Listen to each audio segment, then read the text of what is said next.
देखिए, मेरा नाम जयपाल सिंह एडवोकेट है। मैं तहसील करहल में बैठकर वकालत करता हूँ। मैं सन 1976 का पंजीकृत अधिवक्ता हूँ। मैं आपके समक्ष इस वक्त जो किसानों के सामने, कृषकों के सामने खेत की सीमांकन की संबंधी में जो समस्या होती है, वो समस्या ये है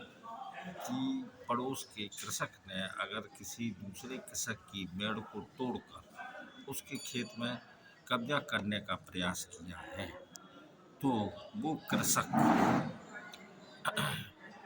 उत्तर प्रदेश राजस्व संहिता की धारा 24 के अंतर्गत उप जिलाधिकारी के न्यायालय में मेड़बंदी का वाद प्रस्तुत कर सकता है। उस मेड़बंदी के बाद में उप जिलाधिकारी राजस्व निरीक्षक यानी कानून को मौके पर भेजकर नक्शे के अनुसार उस खेत की पैमाइश करवाएगा और पैमाइश के दौरान जो कानून को महोदय जाएगी, वो उस खेत की, जिस खेत की पैमाइश कर रहे हैं, चारों भुजाओं की नाप कर मौके पर चिन्ह लगवा देगा, जिसको थूमा कहते हैं, थूमा लगवा दिए जाएगी और पैमाइश करने के बाद अपनी पैमाइश आख्या उप जिलाधिकारी को तहसीलदार के माध्यम से भेजेगा और उस पैमाइश पर संबंधित पास पड़ोस के काश्तकारों को सूचना देते हुए कि अगर किसी को इस पैमाइश से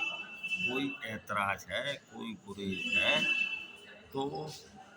वो अपनी आपत्ति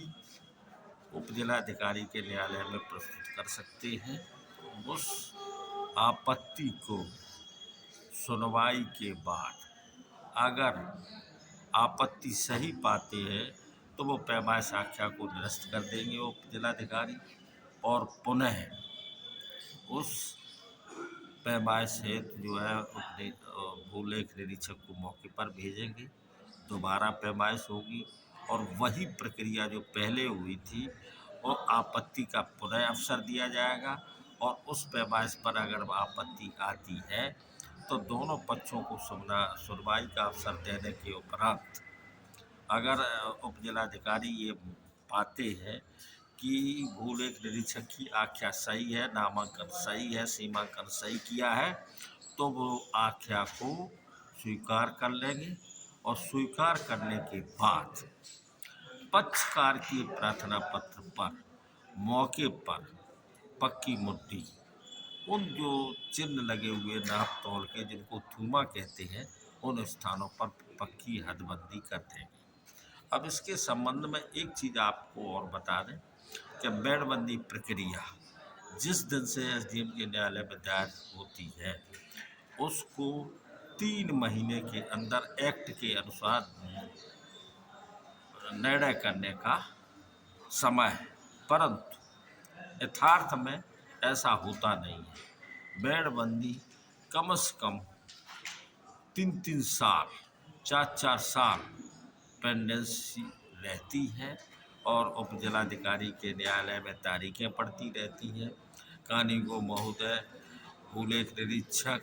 मेड़बंदी की सीमांकन करने के लिए कम से कम 6-6 महीने तक फाइल अपने पास दावे रहते हैं। ये जो है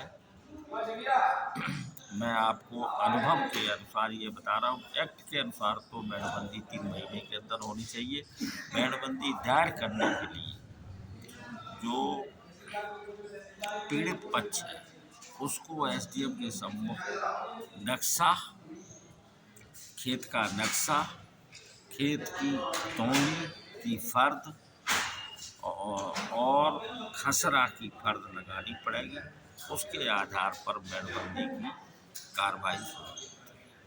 और साथ में एक नंबर 1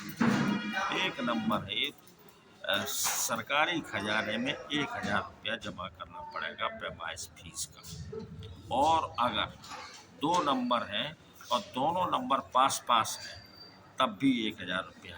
और अगर 3 नंबर हो गए तो 2,000 रुपया होगा। और अगर 3 से ज़्यादा नंबर हैं तो प्रत्येक नंबर के लिए, प्रत्येक गाठा संख्या के लिए 1,000 रुपया फीस जमा होगी। ये प्रक्रिया मेड़बंदी की है जो हमने आपके सम्मुख रखी, और इस तरीके से सीमा विवाद, खेत संबंधी, गाटा संबंधी, कृषक गाटा संबंधी सीमा का विवाद एसडीएम के द्वारा, उप जिलाधिकारी के द्वारा